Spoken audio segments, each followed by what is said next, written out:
Hey everybody, today I am going to walk you through where we are in the building process of the project house that I am very lucky to be involved with. It is part of the construction program at the trade school I go to. So before I play the clips that I took a few days ago, I want to show you just exactly where we are in the process, since I haven't been documenting this project on YouTube up until this point.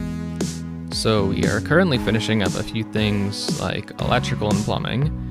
The shingles will be installed on the roof in a few days, and so will the siding on the house. Before we can put the siding on though, we have to finish the soffit work, which has been what I have been mainly working on the last few weeks since no one else wants to do it. But before the school year ends, we are hoping to be able to do drywall so we get to have that experience too. But once drywall goes up, the house will really be done for the most part, at least in terms of what we as students can do. Because of course a company will come and pour the concrete and do other miscellaneous things. So here is where we are now. This is the full front view of the house. Got a nice little inset front porch. Around to the north side. Got a nice tall gable. Basement window L. This is one of my favorite parts, covered porch. Then pretty nice sized backyard. I like that.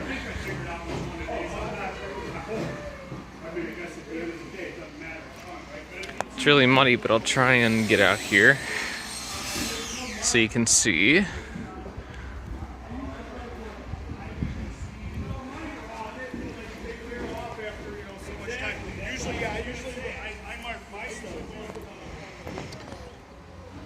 And then this side.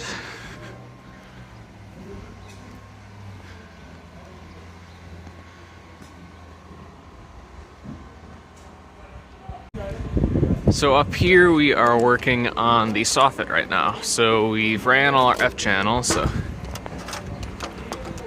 see right here where the bird box comes, it sticks out further than the rest. So the way that we do this, we can't just run a solid measurement across the whole thing. So I'm starting here. I'm measuring from the outside of the fly rafter to the outside of the return. And then it'll come out over here somewhere, but then I can just take a measurement and take a gap out of this and then just continue it back. Then I'll put a divider in and we can run it all the way back there. So that is our job for today. So you can see the results. So we set up like a little rig for cutting soffit. You just slide it through and take a circular saw and cut it. So it's nice and even for the most part.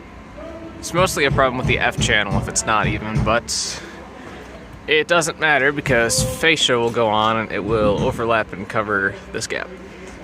But you can see I took a gap, like a chunk out of this little part, so that fits here, there, and it's all clean, and then we can just run it back there. So I'll try and show you all how this milled divider works. See, the ladder's kind of set up in between two windows, try not to break these windows. But the milled divider runs from this corner to this corner, in between these two fly rafters. So you can cut a piece like this. You cut 45s this way on that end, 45s this way on that end. And then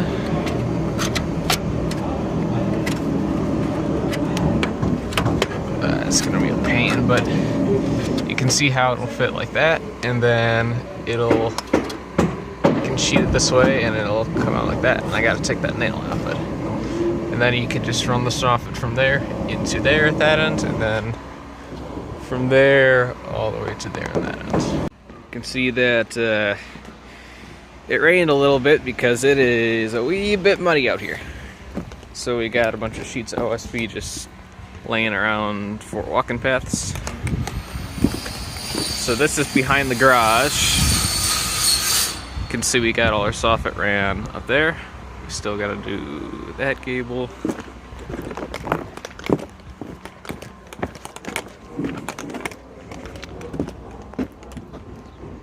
And they started F channel on this side of the gable, but they gotta finish that side, and then we can run soffit up there.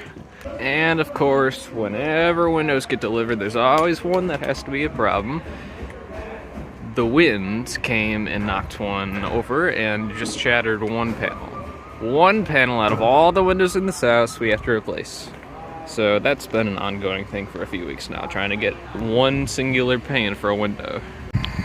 So that's just the view from the roof. We had to go up here to do the soffit on our knee wall that we put in, so I figured I would take advantage of that. So that's the view of the yard. Then the neighborhood. It's a nice subdivision. So what we are working on, trying not to get the roof all muddy before the shingles go on. The way that the roof tied together with this hip right here, this gable coming down, and that gable right there, it wouldn't drain properly. So what happened, our solution was we decided to put in a knee wall. So we cut off all the rafters from this main ridge and put in this little wall so it drains more properly. So since this knee wall is here, we gotta put in soffit all up there. And sometime this week we will start siding. That is what I'm really excited about. So the color of the siding, from what a little birdie told me, is that it's going to be charcoal gray, which I'm very excited about that. So that'll be fun. So this is probably not the last that you will see of my trade school adventures. I will try to update you as this house gets closer and closer to the finish line, but if not, I do plan on taking this construction trades course next year, and the plan is to build another house next year. So I should have thought ahead with this one. I should have started documenting it as soon as we started, but that just leaves room for more opportunities for the next house that we do, so I will be prepared. So stay tuned, and thank you for watching.